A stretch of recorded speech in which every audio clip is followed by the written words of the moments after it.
Welcome, everybody, to the Swiss Army Man podcast, episode number 14, solo podcast. First one I've done in a while. Excited at the direction that the podcast is going. So hopefully going forward, we're going to have solo podcast every week and an interview podcast every week. That's kind of the goal that I had set in mind when I started this podcast. And I've just been really trying to figure out the interview process lately.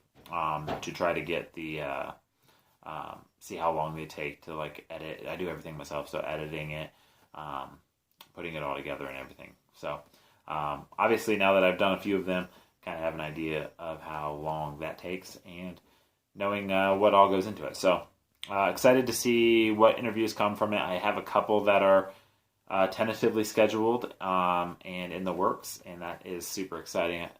If those come through, we'll have some pretty cool interviews for you very soon. So that'll be super awesome. Also, I've been talking with some sponsors to possibly have some sponsors on the show. So cool things happening in that realm. But today I wanted to talk football.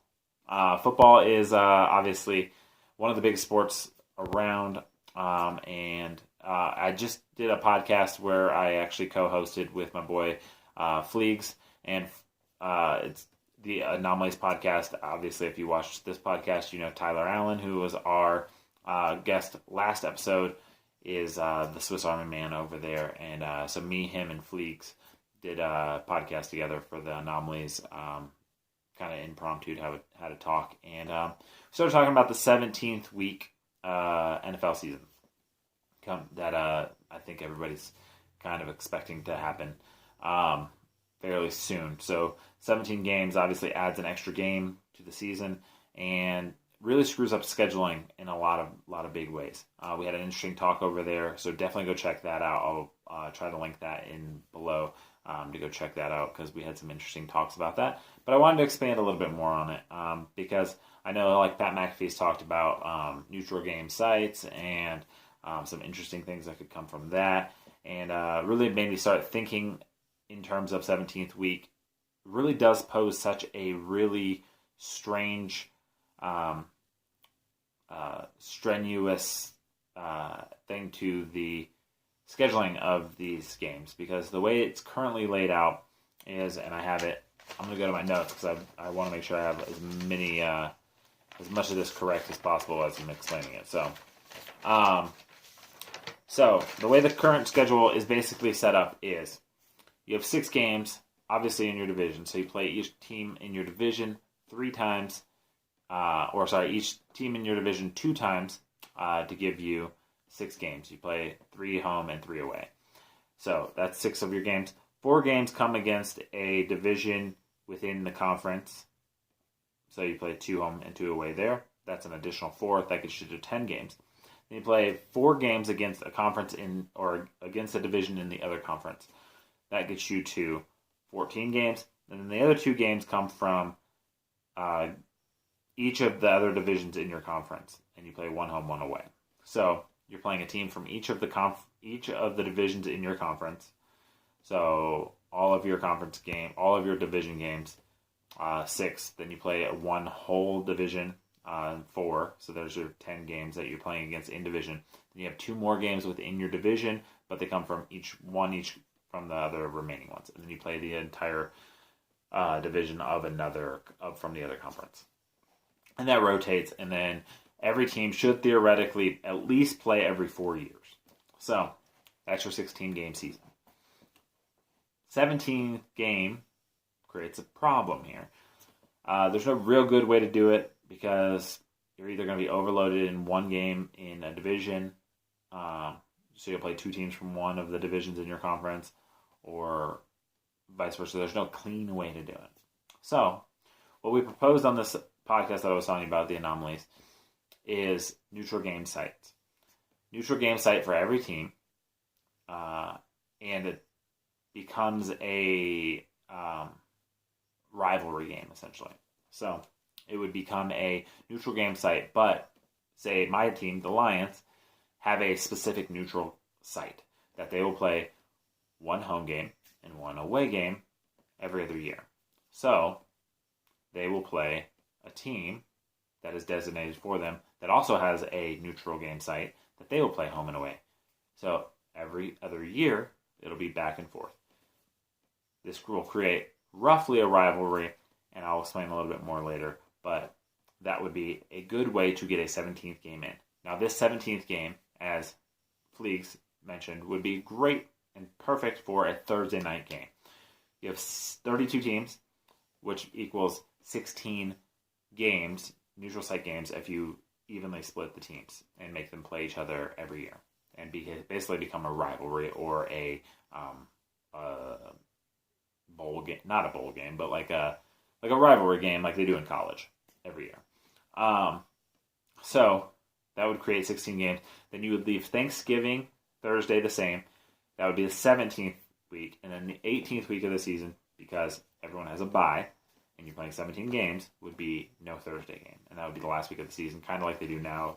Everyone plays on Sunday. So, that being said, I think for this to work, we're going to need to do some restructuring of our divisions.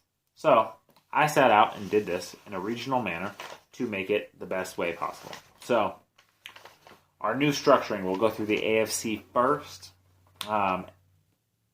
Some of these teams didn't change very much. Some of them did. AFC East, the new AFC East would be the New England Patriots, the New York Jets, the Buffalo Bills, and the New York Giants. Regionally, all in the same area. The Giants will move over from the NFC into an AFC team and become part of the AFC East. The next one, the AFC North. The Steelers will stay there. The Bengals will stay there. The Cleveland Browns will stay there. And the Indianapolis Colts will add in to the AFC North. Regionally, again, a tight demographic. Baltimore was also a tight demographic, but they work better in another division. So, AFC West becomes the Las Vegas Raiders, because they'll be moving to Vegas, the Denver Broncos, Kansas City Chiefs, and the Arizona Cardinals. And finally, the AFC South will become the Tampa Bay Buccaneers, the Miami Dolphins, the Jacksonville Jaguars, and the Atlanta Falcons. So, a couple of changes there, as you can see. 4 teams came over from the NFC, which means 4 teams are going to go from the AFC to the NFC as we start with the NFC East, the new team. You have the Carolina Panthers, the Baltimore Ravens, the Washington Redskins, and the Philadelphia Eagles are your new NFC East teams. The NFC North stays exactly the same because it's regionally the way it should be. It's the Detroit Lions, the Green Bay Packers, the Chicago Bears, and the Minnesota Vikings. The NFC West is now the San Francisco 49ers, the Los Angeles Rams, the Los Angeles Chargers, and the Seattle Seahawks. And then last but not least, the new NFC South will be the Dallas Cowboys, the Houston Texans, the New Orleans Saints, and the Tennessee Titans. So, 4 teams went over from one, 4 teams went over from the other. And if you want to know quickly off your hand, the Bucks, the Falcons, the Cardinals, and the Giants all came over from the AFC to become the new, or all came over from the NFC, now are in the AFC. Vice versa, the Ravens, Chargers, Texans, and Titans became NFC teams from AFC teams. So, this will create a whole new bunch of probably pseudo-rivalries within this, but it also creates some drama for later on when we explain the neutral site games and where those will go. So, completely restructured. All of these teams are now geographically more organized. You actually have a legit South. Like the NFC South is now the Cowboys, Texans, Saints, and Titans. All of those teams are pretty close. The Titans are the only one a little bit out of the loop, but they're close enough that it makes sense. Same thing with the AFC South, where you have the Bucks, the Dolphins, the Jags, and the Falcons. 3 of those teams are in Florida, and 1 of those teams are in Georgia. Geographically tight. I think that'll create more of a territorial rivalry. and create better football for everybody. So the reason why this is important is now that all these teams are geographically close, we are going to have less travel on the players for away games, as they're going to play majority of their games within these divisions. So they'll be able to stay geographically more tighter to home base. So less travel is great. Now, for the neutral games, I have basically started and expanded out. My rule was, if you're going to give each team a neutral game site, you're going to play an AFC versus an NFC team. So with the new AFC versus the NFC, you're going to see some teams that will have some rivalries, like say the Steelers went over, or the Steelers will play most like the Ravens, because the Ravens are now an NFC team, and that is a built-in rivalry. Giving these neutral sites, I looked into basically some of the biggest stadiums, and I was like, that's a good way to go, get some college atmosphere. Then I was like, you know what, though? Be awesome for the NFL, who has now competition from XFL and probably some other up-and-coming leagues that will be kicking off eventually within the NFL's tenure as the top sports league. For them to really grow, maybe they take these teams to markets where you wouldn't see a game. So, as Todd McComas says on Heartland Radio, the shirt I'm wearing, for comedy, if you're within a reasonable driving distance, you should go see a show. Reasonable driving distance, 7 hours. So, I was like, okay, well, let's move these neutral site games to sites where the fan of the team, say you live in Denver, could feasibly maybe go travel to see the neutral site game. But also, you're making it easier for the people in the neutral site to experience football that they don't typically get. Creates a little bit more of a crazy atmosphere, because you're going to have these fans outside of the area where there is no pro team that can either latch onto that team or just want to see some NFL football. So you have almost a college game day vibe. So on Thursday, you're going to have a college game day vibe in the city where the game is. So each team will be playing a Thursday night game. So on that Thursday, you have pregame. That's what kicks off the NFL week, and it's going to be a neutral site game. So you're never going to be playing in your stadium. So it'll always be a neutral site, which will be super awesome. So I gave each of these a neutral site, starting with, to keep it sort of close to home, if possible, and also put it in a place where there was no team. So I tried to get every state a NFL game that doesn't have an NFL team.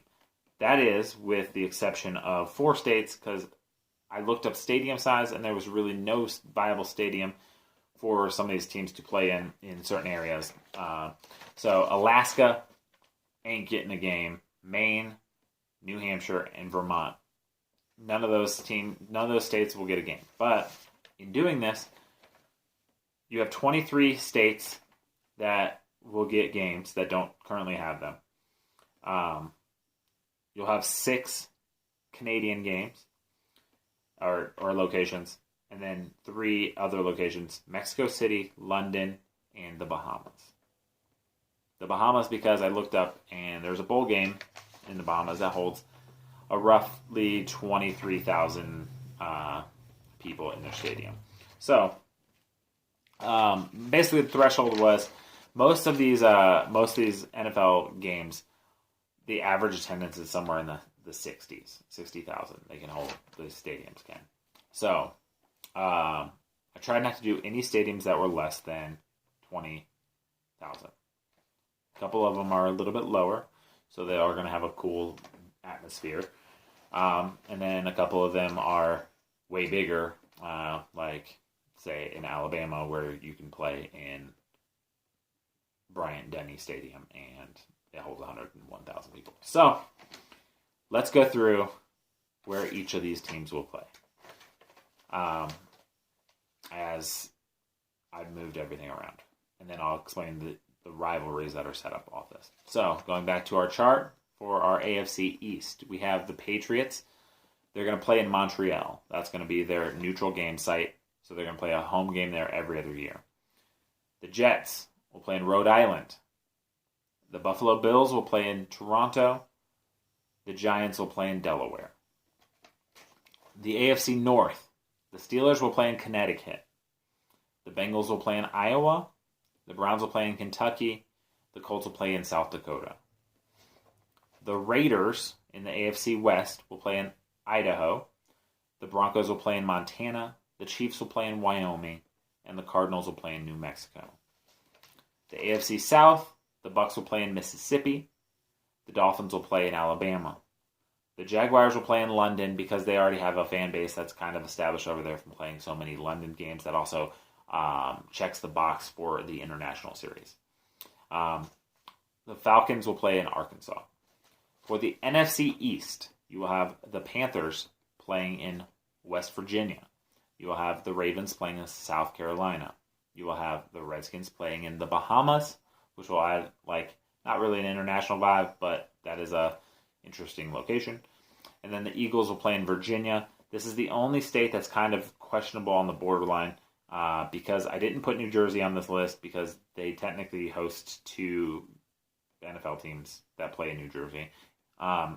Virginia is questionable because they do have the Washington Redskins facilities there, but Washington Redskins also play technically in Maryland. It's a weird area because of the DC. So Virginia got a game. The NFC North, Lions will play in Winnipeg. The Packers will play in Regina, Saskatchewan. Ooh, I think I got that right. Yes. And the Bears will play in North Dakota. And the Vikings will play in Edmonton. The NFC West, you have the 49ers playing in Oregon. The Rams will play in Utah. The Chargers will play in Hawaii. And the Seahawks will play in Vancouver. Last but not least, the NFC South, you'll have the Cowboys playing in Nebraska.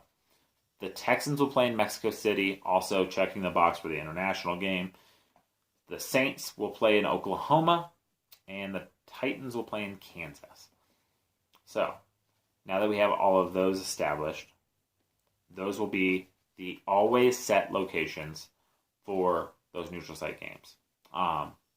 So when you have the home game, you'll play. So the Lions, when they play, will play in Winnipeg. That'll be their neutral site home game, always. Which means you establish a link with a stadium, and then it becomes like a home away from home, essentially. So you're still the home team. You still have some kind of home representation. Maybe even grows it. So maybe in Winnipeg now you have Lions fans. In Regina you'll have Packers fans. In Edmonton you'll grow Vikings fans. North Dakota might get some more Bears fans, etc. Going on and on into the future. Obviously some of these places will have some bias to a team that they might be rooting for before, even though they're not the home team. Like I grew up in Nebraska where there's no professional team. Some of those people are Broncos fans. Some of those people are Packers fans. Some of them are just sorted into other fandom. So, an interesting way to go about it. To build these fan bases and build even more. So, moving on from that, so these neutral home games will be such an awesome experience. First off, it clears the way for scheduling. You don't have to change the scheduling at all. Basically, you're just adding in a neutral game rivalry, basically. So every year, one team from the AFC will play one team from the NFC, and it'll always be the same team. So the teams that'll play will always be set. You'll always have that game against that team. It'll either be a home and away game, but other than that, it'll always be a neutral site game, and it'll always be home or away. Now, the cool thing about that is with teams playing every 4 years, there might be a year where, say, the Cardinals, who I have set up to play the 49ers, in a rivalry game, because now the Cardinals are in the AFC, in this scenario, you have the possibility of playing them twice in 1 year, even though they're in the other division, because you have this rivalry. And it'll build up these rivalries. Maybe there's a statue, maybe there's a trophy, maybe this is the Beantown rivalry or whatever. You can create it almost like college, but you have these rivalries between these, and it becomes a rivalry. And some of those rivalries were easily to be set up across the way I had it set up with the new regional stuff out there, but some stuff wasn't, so you might create some new rivalries. So as we go through it, I'm gonna tell you exactly where these teams or I propose these teams play, and where what stadiums will hold these, or roughly what stadiums. Some of them I don't even have the full stadiums. But to start off, we'll start with the obvious ones because there are some obvious natural rivalries set up, which will create a great exhilaration for those games. And then some of these will have to build their rivalries because they're not just natural rivalries. But not every team has a natural rivalry in this case because I want it to be AFC versus NFC. So that way it creates, it's an easy split. There's 16 teams on each side, 16 matchups. Boom. Easy peasy, gets it done. It's also not changing the division structure, so you're not playing, the Bears aren't playing the Packers 3 times instead of 2 times, etc. So it's the cleanest way to do it, in my opinion. So, in the first matchup, and I'll go through all 16, you have the Cardinals, who play in New Mexico now for their neutral site, against the 49ers, who play in Oregon. So, most likely you would have, in New Mexico, them playing at University Stadium in Albuquerque, which holds about 40,000 people. And then when the 49ers have the home game, they'll be playing in Oregon, which will be played at Autzen Stadium in Eugene. I probably pronounced that wrong. Holds about 53. So you have a college atmosphere there. Raucous college atmosphere. Super fun. That'll bring it to the game. These people are close enough that the teams could travel. If it's a home game in Oregon, those 49ers fans can travel. But you also get some new people, build up some fandom. So moving on, you have the Falcons playing in Arkansas against the Saints, who play in Oklahoma. So when the Falcons play in Arkansas, they will be playing in probably Donald Reynolds Razorback Stadium. So obviously where the Arkansas Razorbacks play in Fayetteville. 76,000 that holds. And the Saints will play in Oklahoma, which would obviously most likely be the Gaylord Family Oklahoma Memorial Stadium in Norman, which holds about 86,000.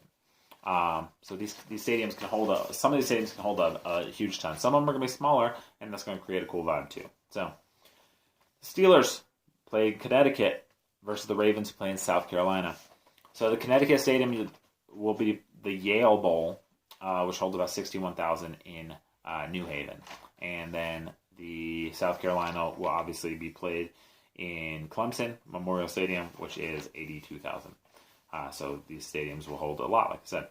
The Colts will play in South Dakota, while the Texans play in Mexico City. So in this case, you have South Dakota, which is going to be a smaller stadium. It's going to be a stadium in Brookings, so that holds about 19,000. So cool atmosphere there. While the Mexico City Stadium would be the one that they use this year for that game, which I think holds maybe 125,000, depending. But that's an entire country coming out and filling that stadium, and now they can become Texans fans, which is kind of weird, but it'd be awesome. And then you have the Jaguars playing in London, they'll play where they always play, Wembley Stadium, while the Titans play in Kansas, which would be Snyder Field, Snyder Family Football Stadium in Manhattan, which holds about 52,000 people. Moving on, you have the Giants playing in Delaware, and that stadium holds about 22,000. Delaware Stadium in Newark. And then you have the Eagles playing in Virginia. I propose that game be played in Virginia Tech Stadium, which is Lane Stadium in Blacksburg, and it holds 66,000 people, because that'll be a fun stadium atmosphere. Then you have the Raiders playing in Idaho versus the Chargers in Hawaii. Obviously, the Chargers would most likely play in the Aloha Stadium, which is where the Pro Bowl was held a bunch. Probably need some work, but again, we're going to form partnerships here, and these stadiums will become a little bit better. Also, San Diego or Los Angeles Chargers are used to playing in not the greatest conditions anyway. So the Raiders would be playing in Idaho, which most likely would be Albertson Stadium in Boise, which holds about 37,000. And then the Bucks will play in Mississippi, while the Panthers play in West Virginia. The Bucks playing in Mississippi will be playing in Vaught Hemingway Stadium in Oxford, which holds about 64,000 people. And in West Virginia, we'll be playing in Mountaineers Field in Morgantown, which holds about 60,000 people. So, some big stadiums there. Then I got into like the not so natural rivalry games, which would be like the Broncos versus the Packers. Like I had mentioned earlier, it's a split of kind of that middle area. The Broncos will play in Montana while the Packers play in Regina, Saskatchewan. And so the Saskatchewan Stadium holds about 33,000 people, I think, is what it was. And the Montana Stadium will hold about 25,000 people. It'll be in Missoula. Washington Grizzly Stadium was the stadium that I found. The Browns play in Kentucky while the Lions play in Winnipeg, Manitoba. I picked the Browns versus the Lions because they're the two teams that are terrible, pretty much, or have a terrible record in the Super Bowl era, and they were good in the NFL Championship era. So it'd be an interesting play. There's kind of a geographical closeness by the teams normally, Cleveland to Detroit. And then, so Kentucky will get that Browns home game, and that will be at Kroger Field in Lexington, 6,000 to 7,000 people, while the other field is a field in Winnipeg, Manitoba, which holds about 33,000. And then you have the Dolphins versus the Cowboys. The Dolphins will play in Alabama. The Cowboys will play in Nebraska. These two teams have been historically good franchises. They've gone through their ups and downs, obviously, had some historical players, so I thought it'd be an interesting matchup. The Dolphins playing in Alabama due to regional closeness, so they'll be playing in Bryant-Denny Stadium, which holds about 101,000, while America's team, Dallas Cowboys, play in Nebraska and Lincoln, obviously, Nebraska Memorial Stadium, which holds about 91,000. So, big draws there, obviously, with the Cowboys. They do have a fan base that follows, so that'd be interesting, and that's why the stadiums worked out really well. So the Chiefs versus the Seahawks, creating an interesting one there. You have the Chiefs, I have them playing in Wyoming, while Seattle playing in Vancouver, British Columbia. So Vancouver, British Columbia Stadium, that one holds 54,000, it's a bigger one. And then the Chiefs are playing in Wyoming, which will be obviously where the Wyoming team plays, which is Jonah Field at War Memorial, holds about 32,000 people in Laramie. The Bills playing in Toronto will play against the Redskins playing in the Bahamas. It'll be the only rivalry game that has no game that is played inside of the United States, technically. I know the Bahamas are down there and part of somewhat of the U.S. Virgin Islands or something like that. So, but no landlocked or no continental U.S. there. So the Bahamas Stadium is like they play a college bowl game there. It holds about 23,000 people. The Toronto Stadium is a stadium that holds about 30,000 people. So two little tiny stadiums, which would be pretty awesome for those teams to play in. Then I have the Jets playing in Rhode Island versus the Bears playing in North Dakota. The reason why I picked them, the teams that were remaining, you have Chicago versus New York, two big cities that can I probably get down on a rivalry. And the Jets playing in Rhode Island would be interesting. It is a stadium that holds about 20,000 people. It's Brown Stadium in Providence. And then you have the Bears playing in North Dakota, which is a stadium that holds roughly 18,700 people. It's Fargo Dome in Fargo. So again, some tight stadiums, intimate seating for an NFL game could be very interesting. And then you have the Bengals playing in Iowa versus the Vikings in Edmonton, Alberta. The Iowa Stadium that I found most likely would work is Kinnick Stadium in Iowa City, 70,000 people. And then you have the Vikings playing in Edmonton, which should hold about 55,000 people. And then last but not least, you have the Pats playing in Montreal, Quebec, and that should be a stadium that holds about 56,000 people, while the Rams play in Utah. The reason I picked these two teams, they actually have a coastal difference, a big coastal difference. So they were the last two teams I had left. Obviously, they just played in the Super Bowl, which so there might be a little bit of a budding rivalry that you could put there. But LA, you get a coastal rivalry, basically the East Coast versus the West Coast. That can build a rivalry that would be very interesting. In Utah, they're obviously playing in the Brigham Young Stadium, which would be Lavelle Edwards Stadium, which in Provo, which holds 63,000 people.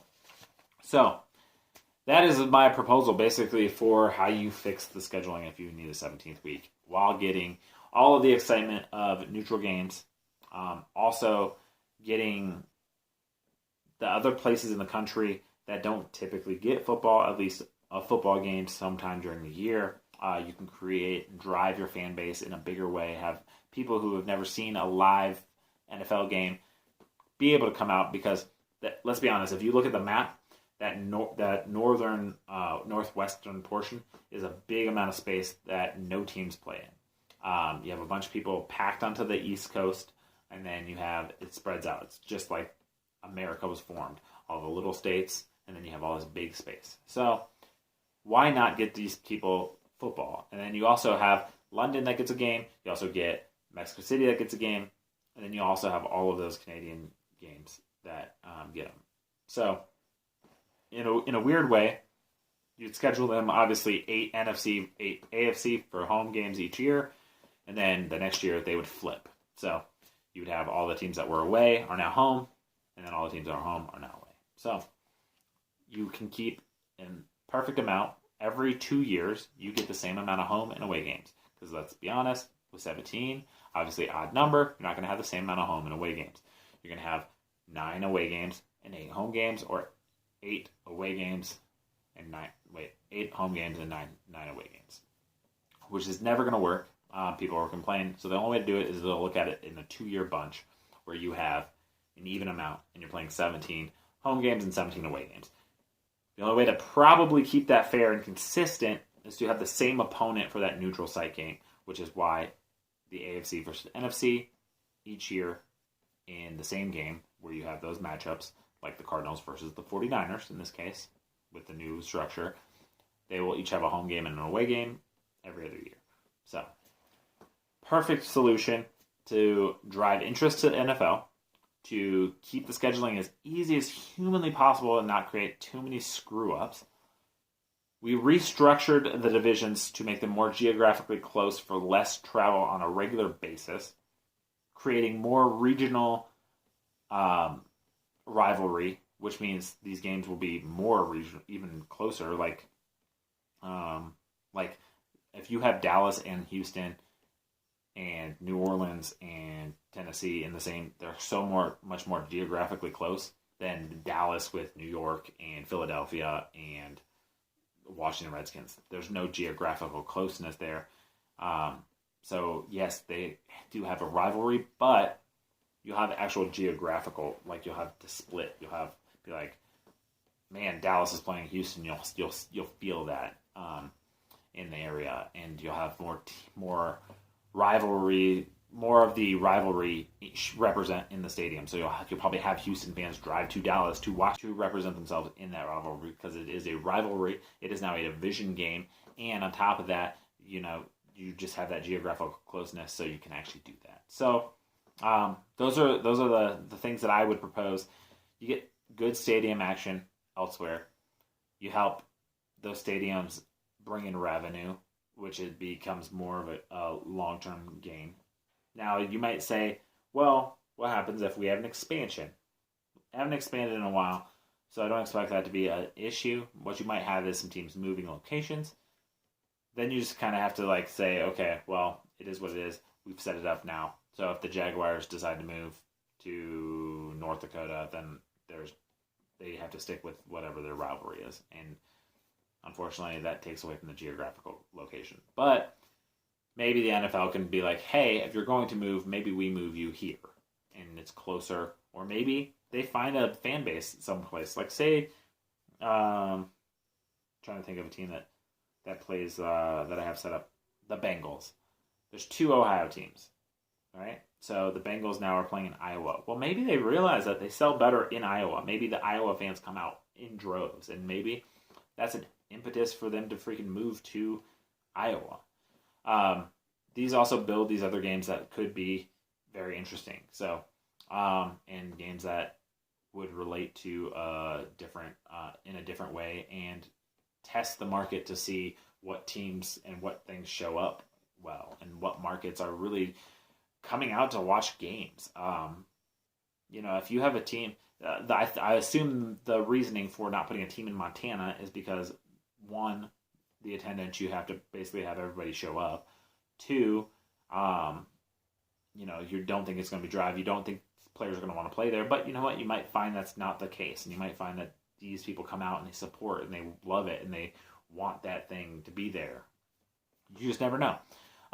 So that's 16 games that we have in 32 different locations every other year. So 32 sites will get games that they don't typically get in a 2-year span, which definitely draws the map a lot bigger as far as reach for the NFL. Also fixes the 17th week. You don't have to bunch it anywhere. You don't have to say you get 9 home games instead of 8 away games, all that kind of stuff. So to me, it's a perfect fix. It's a way to drive the excitement of a 17th game while also not having to restructure your entire scheduling process. You just create rivalries and a game that is played every year. You pick 2 opponents, they play, 1 home, 1 away. It's a one-off series. It's a series, and that becomes a rivalry. And that's pretty awesome. That's something that you don't really get a ton in the NFL, except for in certain conferences. Certain games just are not rivalries. And it's nice that you have that in there, like it's the college game. So I think it'll be perfect. I think it'll be a good restructuring without shaking it up too much. And it might even create some excitement for that 17th game. It also, in the process, takes away teams that might have to play multiple Thursdays. The only teams in this scenario that would play multiple Thursdays guaranteed would be the Lions and the Cowboys, because they each have a neutral site game, and then they obviously play on Thanksgiving. And then every other team will rotate as who they play on Thursday for that Thanksgiving. So they might have a couple other teams that play, but it won't be a yearly thing. So I think it stands out perfectly. Grows the sport. It grows the attention in other areas, and then also just creates some excitement. You can promote it. You're like, this week we have the Bucks playing the Panthers, and we're in Mississippi, and you go send a crew down to Mississippi, and they're talking to the college kids, and they're coming, from Thirsty Thursdays, and they're just pumped up, and they're like, let's go see a game. Boom, and it launches straight into the weekend of college football. And again, that's the other thing that works is you can schedule these games on Thursdays at a college site, or some of these stadiums, probably a lot easier because it is Thursday, and just figured out when that team isn't playing at that stadium. Drives revenue into the schools. You can even have school ties or area ties and do some weird color rush stuff and all that kind of stuff.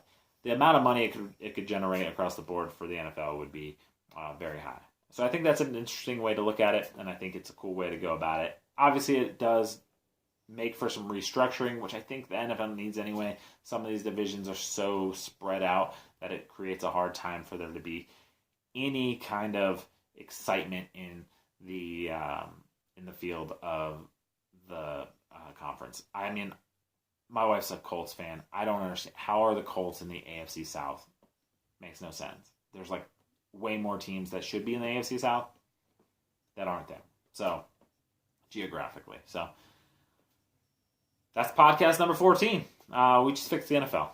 We just figured out the NFL's 17th game and how it should go and how to drive in awesome ideas that will captivate audiences and create people maybe actually watching these Thursday games, and also being excited for it being in a different place and watching it and watching these rivalries and tuning in to the rivalry and seeing the different areas that they're going and seeing the different stadiums and all that kind of stuff. So, yeah, I think it's a perfect solution and one that the NFL should look into. So, if you like what I said, share it with your friends, subscribe, follow me on Twitter mostly. It's at Patch of Black DFS. Also follow the pod at Swiss Army Man Pod on here, on Twitter, and on Instagram. Those are the places that I post. I've been going to post some IGTV stuff, and then I'm also going to post some more IG stuff, but also be on Twitter more. So, hopefully you enjoy this episode, and I will see you soon with a new one. Have a good week.